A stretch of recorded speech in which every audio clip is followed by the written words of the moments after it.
Welcome on back, everybody, to episode 117 of Stream with the Mouse, where today we are not talking about Bruno, but we are talking about Encanto. Sit back, relax, this is Stream with the Mouse.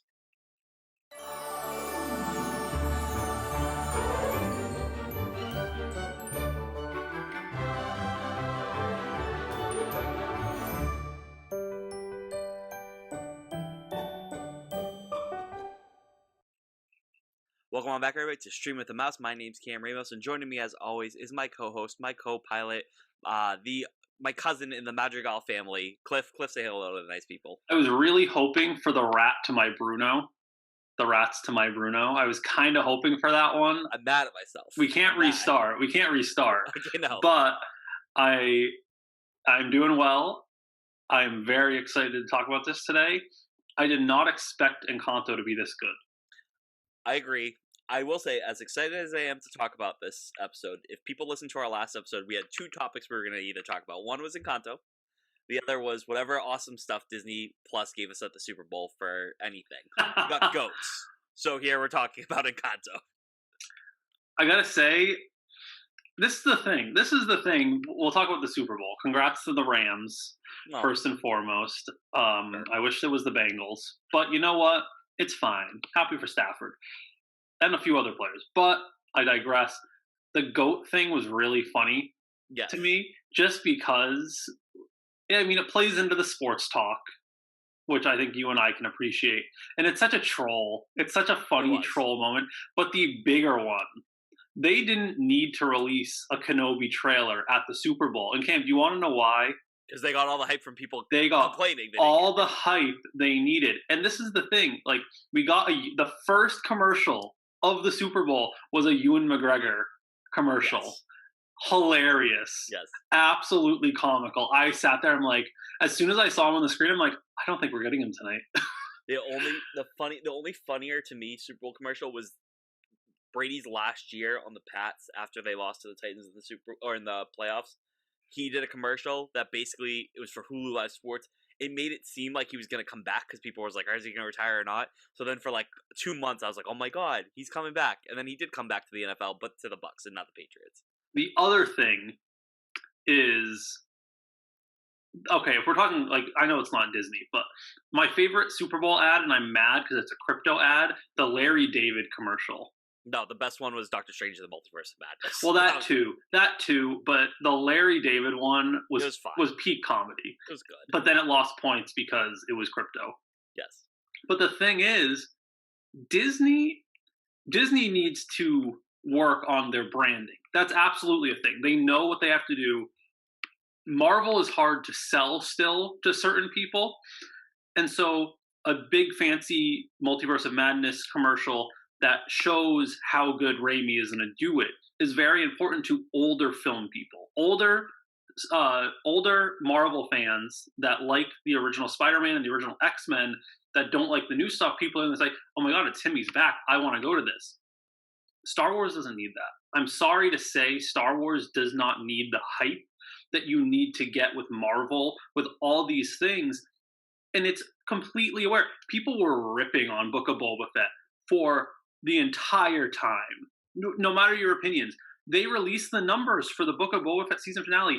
It was 25% higher watching than season 2 finale of The Mandalorian. 25% more people watched the Book of Boba Fett season finale.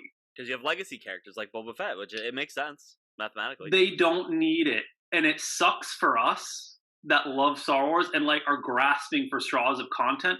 The Knights of the Old Republic, the SWTOR trailer yesterday was incredible, and I'm like, wow, yeah, we are so weak. We fall for the smallest things, and it doesn't matter because it's Star Wars. The most hype I got yesterday was the High Republic authors got together at Disney World, and I saw that we got from Star Wars in months, basically. Oh my God, yeah, and the fact that like, you and I are High Republic fans, getting hyped over a visual guide. We're just, it's the definition of nerd. Yeah. Star Wars fans, even though we suck, we know how to celebrate a fandom when it's needed, and we know how to get excited for things even when there are times in the past when we've been let down. And I think that's it. That's interesting. I think that the nice, what do we call it? There's the fandom menace, and then there's what's the nice version? I forget the name of the nice one. It's resilient. It's resilient to see the people that are always coming back excited for more. Yeah, for sure. Other news we got the first trailer of the Chip and Dale Rescue Rangers, not a reboot, a 30-year continuation. It looks amazing, Cliff. Cliff, you want to talk about this for a second while I open up this door for my cat who's meowing like a little a-hole? Yes. Thanks. Now, I don't know how much Cam is going to hear about this as he gets up. I think this movie to me looks so bad it's going to be good. Oh, I disagree. I think it's so good. In like the best way. I think bad's the wrong word. I think it looks so campy. It's going to be good. Like this is going to become an all-time classic movie. Well, it's funny because they have Roger Rabbit in the commercial. Yes, that is why I think it's like the ultimate camp. 2022 Roger Rabbit, but instead of Roger Rabbit, you're getting Chip and Dale Rescue Rangers. I love the dynamic that Chip is in 2D and Dale got the 3D plastic surgery. Hello, Ernie. Welcome to the podcast. Plastic surgery. Does he have anything to contribute? I think it's very funny to me. Like it's perfect. I think it adds so much because I love meta humor. I love wacky animation like this, and that's huge meta in this. And the fact that it's like being like, oh yeah, Chip and Dale Rescue Rangers was a show. Yeah. It was a TV show, and it now makes much sense about the voices. Because they chose Andy Samberg and John Mulaney, two very different voices. It's perfect because it makes so much sense that I cannot wait. I mean, you and I talked about this. We both love Chip and Dale. Upstairs, I have a drawing from Disney of Chip and Dale Rescue Rangers. Yeah. It looks like it's gonna live up to the hype. That's another trope I really like is breaking the fourth wall down. That like the Rescue Rangers, like you said, the Chip and Dale were never Rescue Rangers. They were actors in a TV show. I love that trope. I think it's very funny. Helps break that fourth wall down. I love that we're going to a Comic-Con in this. Like there was a girl dressed up as Moana. There's animated characters dressed up as people. It's gonna be very funny. So I'm very excited for this movie. So we'll talk about that as well. But Cliff, any more news before we jump into Encanto? Well, first, did you notice there was a glaringly missing character in the trailer? Where's Gadget? A girl. Oh, Gadget. One. All right, Gadget. I thought the girl's name was Gadget. No, isn't it Clarice or something like that? Am I imagining that? I have no clue. I love Rescue Rangers, and now I'm drawing a blank. But we were missing her. And I also love the cheese addict. That was really funny. That was very good. It looks a little adult, but it's also for us that I mean, Chip and Dale is actually older than us. Oh, yeah, you're definitely right. It's definitely Gadget. I'm an idiot. But let's see. I do have a couple more quick things. Really interesting. Olivia Rodrigo is releasing a Disney Plus movie about the behind the scenes of Sour and her album. So kind of like what Taylor Swift did and Billie Eilish. They had like stuff like that. Yes, it's a battle for it because Billie is Apple TV.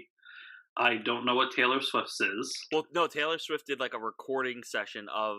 Yes, but what was it published on? Disney Plus. It was on. Disney Plus. Yeah. So I feel like Billie Eilish was on Disney Plus too. I thought she had an Apple. She might have both. She might have both, but the Everlong Studio Longwood Studio thing was definitely Disney Plus. It's cool. Good for her. I'll probably watch it. Yeah, that's really. I just saw it posted today. I thought we were going to get a new song, but we didn't. And last but not least, Turning Red coming to Disney Plus in the upcoming weeks. Yes. I'm excited for it now just because of the Twitter discourse. I'm going to force myself to like it. I'm going to force myself to like it just because. I actually think it's a really clever concept. Yeah. People are just annoying. Oh, you don't like how a kids movie looks like it's for kids? Right. Idiots. Grow up. You didn't pass freshman year intro to film. I'm ready to talk about it, Cam. Let's go. All right, Cliff. We decided the way we're gonna do this. I feel like it's weird to break down a whole movie. So we each have a top 5 list of moments. We'll go 5 to 1. I think is the best way to do it. It can be really anything. It could be moments. It could be characters. It could be songs. It could be certain scenes. Really, whatever you want. Little jokes.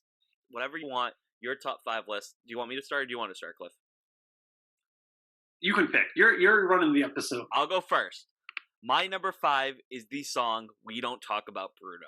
Only 5. Number 5, because I got some other things that I like, and there's different reasons for it. I have 2 other songs that I like, but I have specific reasons for it. So that's why "We Don't Talk About Bruno" is number 5. Although it is number 5, it is number 2 on my Spotify. Out of every song I listened to this year, it's on my top number 2 on repeat on Spotify, which I think is hilarious. I listen to the song at least once a day to hype myself up going into work in the morning because I just sing along and belt to it. It is a hilarious song. I remember I watched it the day after Christmas, so people, or like the Monday after Christmas maybe, so people were already talking about like making "We Don't Talk About Bruno" jokes. People had saw it in theaters were making jokes, and I felt so much FOMO because I was like, what the heck are we talking about Bruno for? Which we weren't talking about Bruno, but we were. And then when I saw the song, it was just perfect. It's so well done. You have so many different stylistic choices of music between the characters that I think it's a really good mesh of everything. I thought it was awesome. I love this song. I do too. I will talk about it later in my list. That's fine. But I really do believe the theory that Lin-Manuel Miranda wrote Bruno for himself. I truly believe that. No matter how many interviews he tells us he didn't, I truly, in my heart, believe he wrote Bruno for himself. I love it.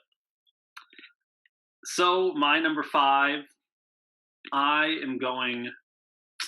just had it in my head and I didn't write it down. I'm going with The House.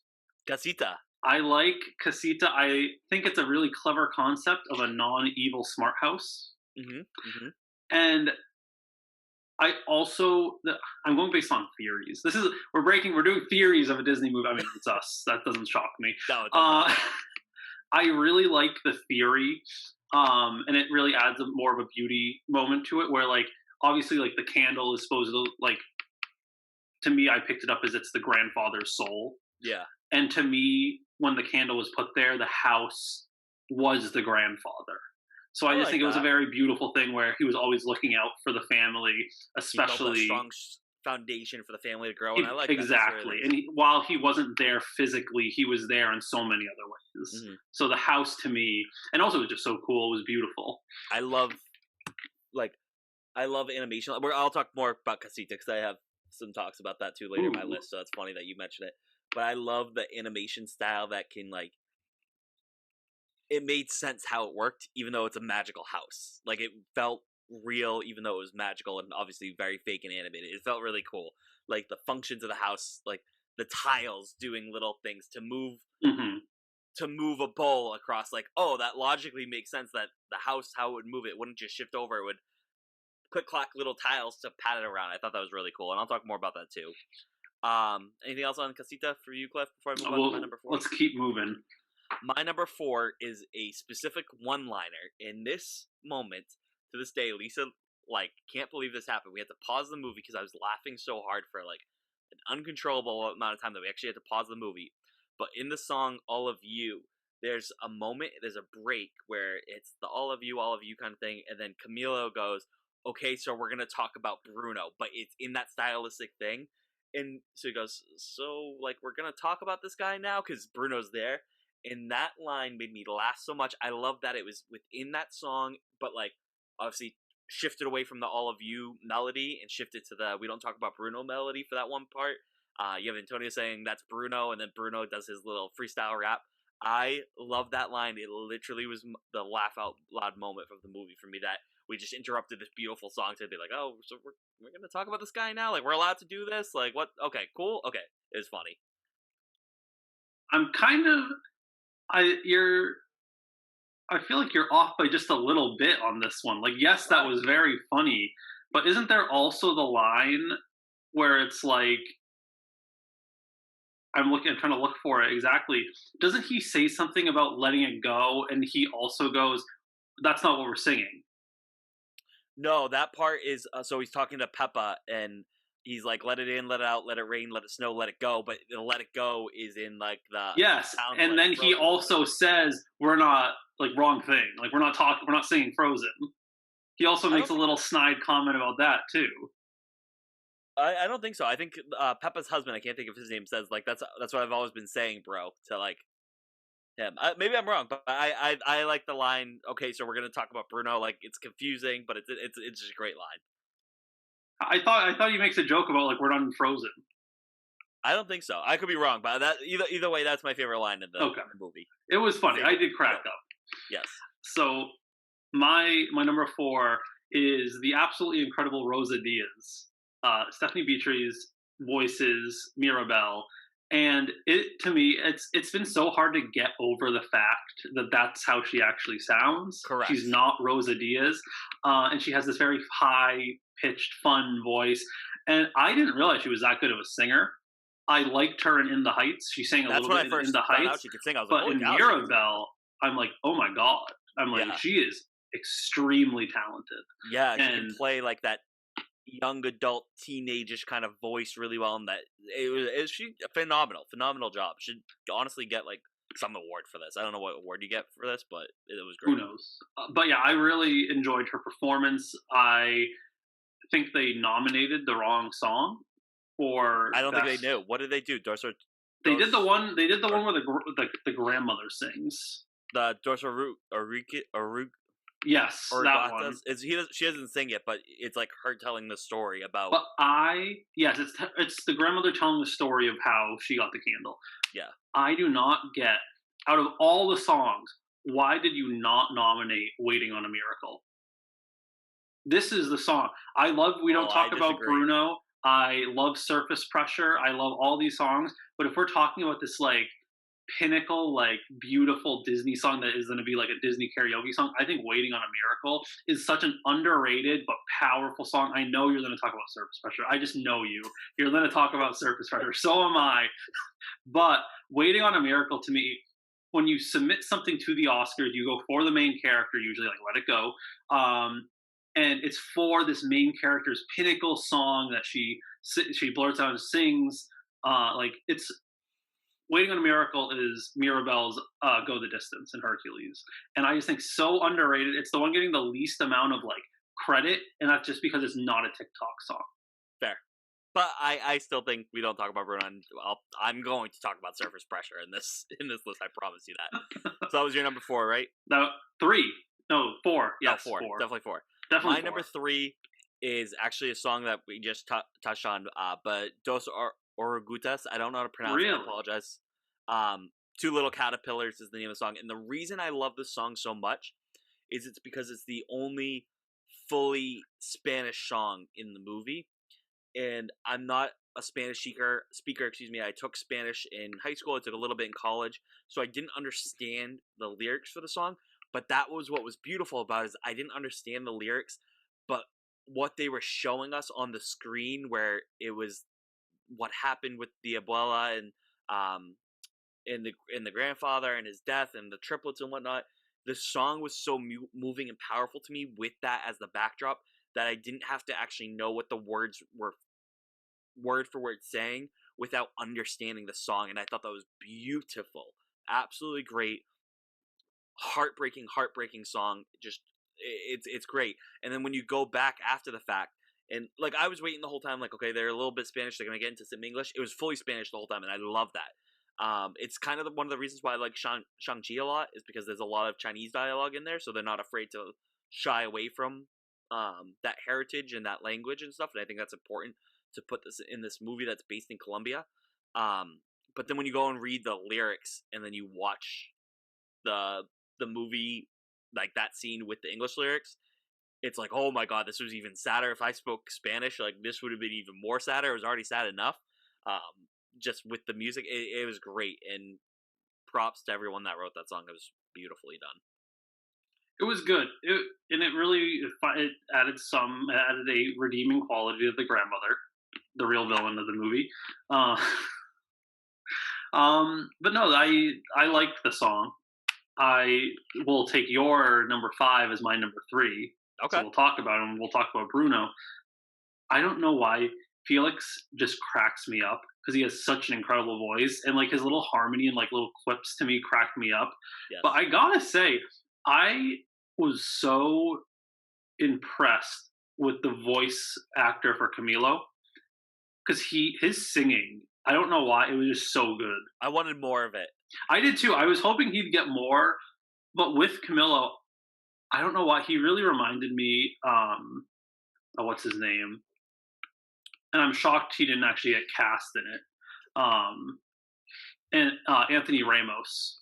I really expected Anthony Ramos to be that voice as soon as I saw it, because we know Lynn likes to cast his friends. But I was so impressed with his singing voice. But overall, it's such a great hit piece of a song. They Yeah. absolutely Do you have a favorite roast part this of the guy. song? Oh, Camillo, he absolutely roasts I Bruno. I love that the 7 foot the way it switches into that, like that's my favorite part to belt out is that.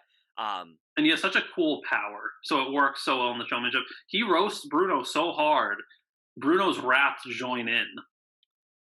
yeah, that's it. Join in on the roast. And I like that you can see Bruno here and there in the I background know. a couple times. You don't like that? No, I do. I really like that. Yeah, I think that's just really funny and like a cool way to like. I mean, that was his introductions essentially for Mhm. it. Um, yeah, just it's it's just really really good. It It's is. it's a good song. I like I can't think of her name right now. The Whisper? Yeah, what's her name? Not Isabella. I keep saying Isabella, but Oh, what's her name?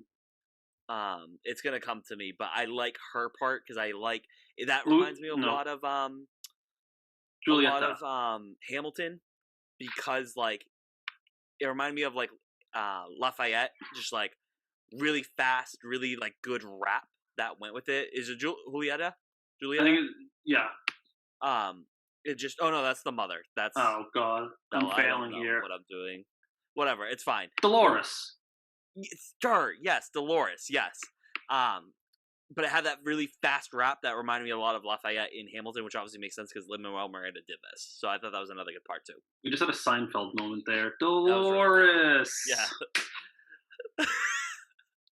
People that watch Seinfeld are gonna laugh at that one. That's good. No, but it's yeah. My number two, I think, was your number 4 or 5, but it was Casita.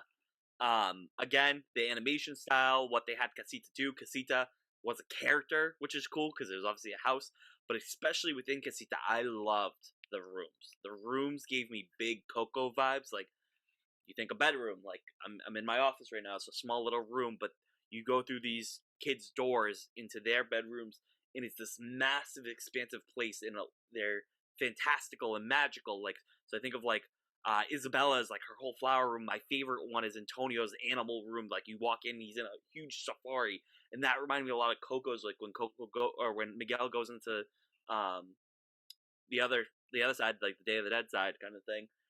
It was this fantastical, magical expanse, and it made me really think of that for some reason. I love the casitas, and I love the rooms itself. Even like Bruno's room with the sand and the broken glass and whatnot was really cool as well. Yeah, I didn't even touch on the rooms. The rooms were a really cool thing, and it makes you even more kind of upset for Mirabelle not having Yeah, she one. has that little tiny room she's sharing with Antonio for the first part of the She movie. has the non-claimed room. Yeah, It's like Hermes Coward and Percy Jackson. My number two kind of goes off that kind of with like the whole. Well, I mean, it's all about family. How we see the relationship develop between Isabella and Mirabelle, especially yes, in What Else Can I Do? Because it really was two people that just saw they didn't like each other because they kind of both had what the other wanted.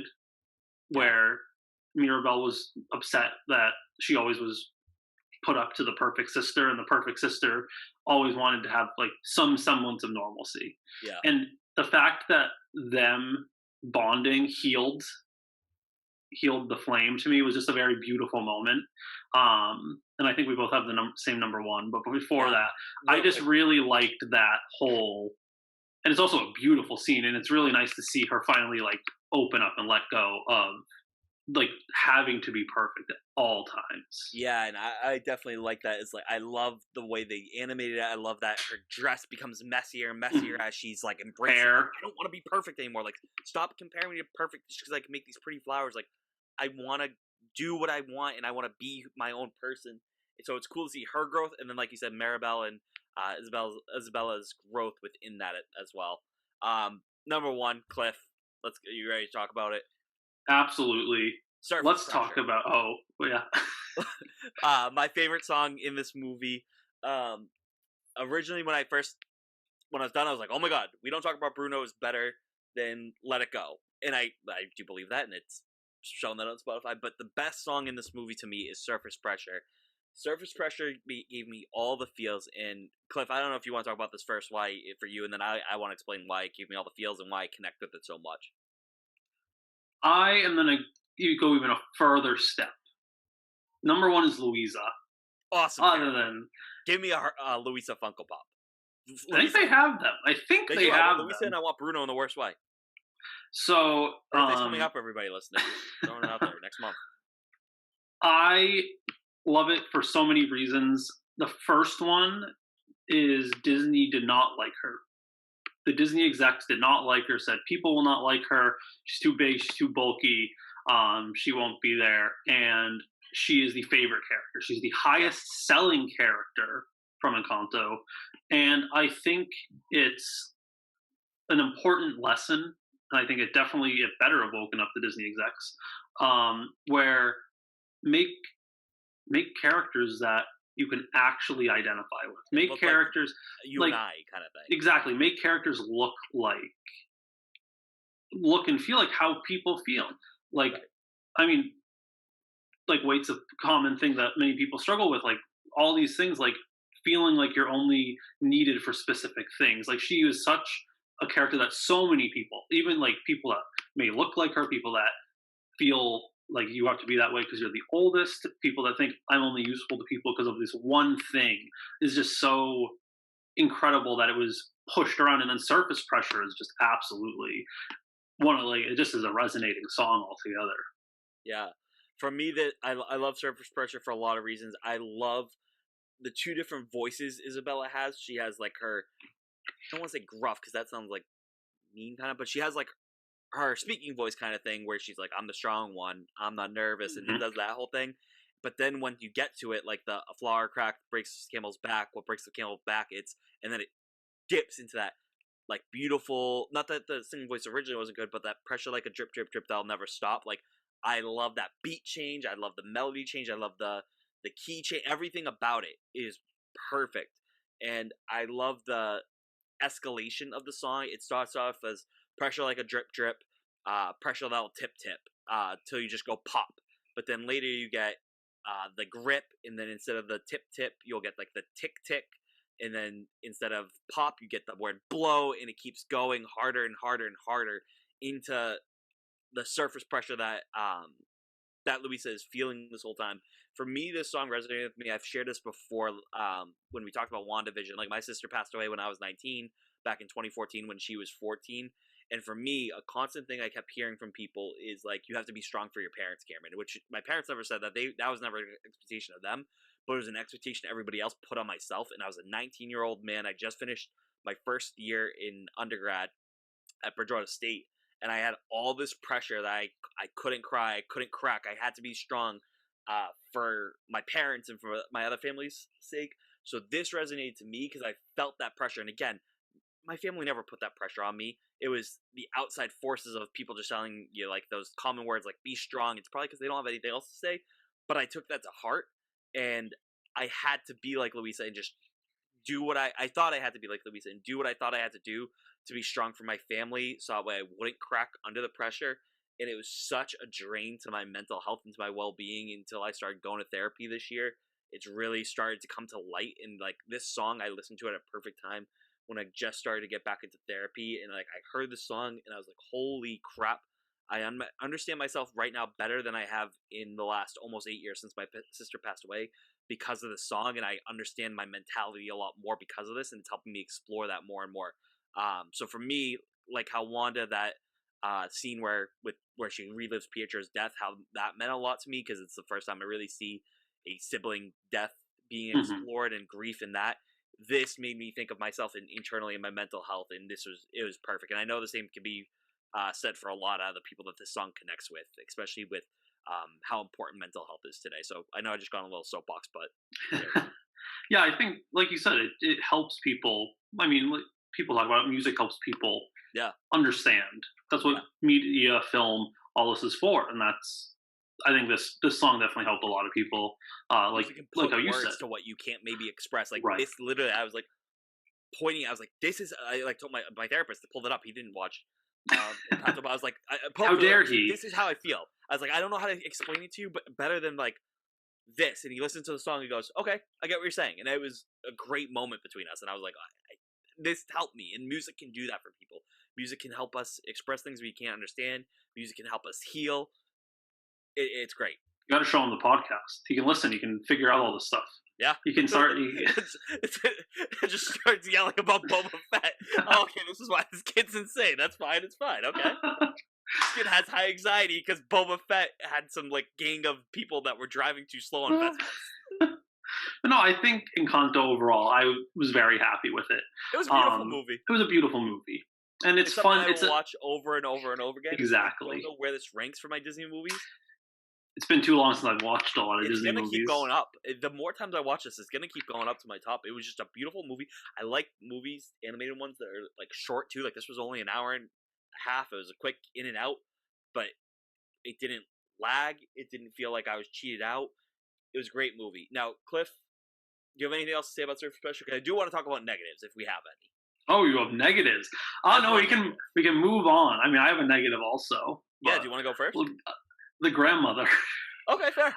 To me, I was like, oh my god, this woman is so awful to everyone.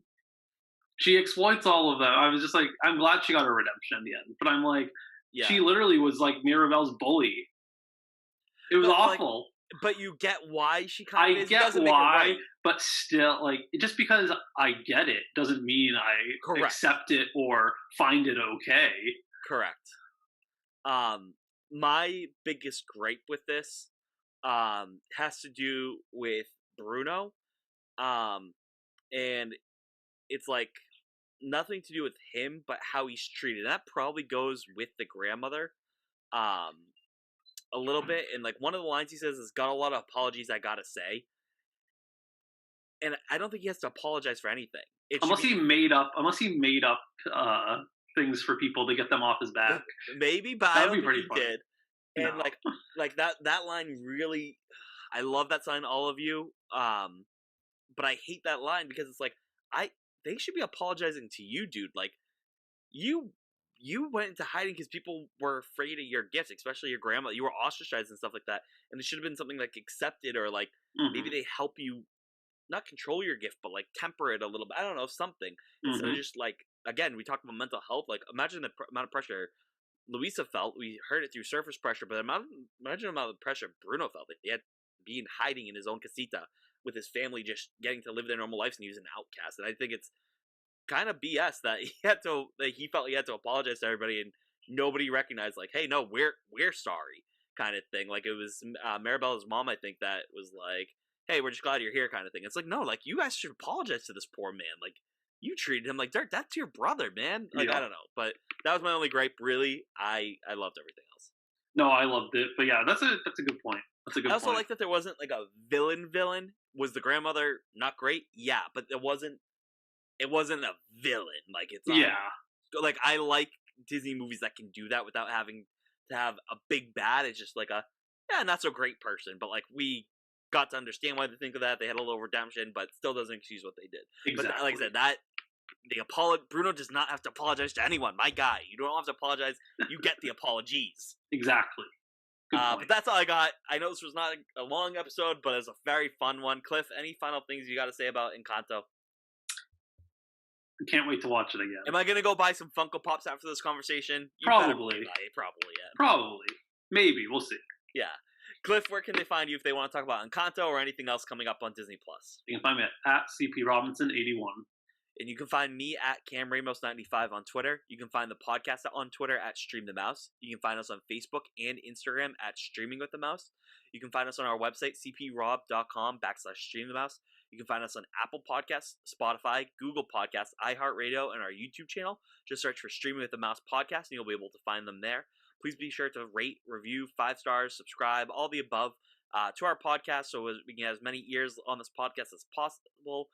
We have some really fun stuff coming up. We're going to try to figure out what we're going to really do as we get ready for Moon Knight. That'll be the next big show that we'll review, but we'll definitely have some episodes coming up before then as well. But Cliff, anything else I missed? We'll see you next week for the next installment of what's coming to Disney Plus. We always do this once every couple months, so we'll be talking and breaking down everything that's coming, when it's coming, and hopefully we're excited for it. I'd like to think we are. That's all I got. For some stuff. Some stuff I might not care about, but a lot of them I do, which is great. Exactly. So thank you everybody for listening. I hope you have a magical day, and thanks for listening to Streaming with the Mouse. Bye, guys.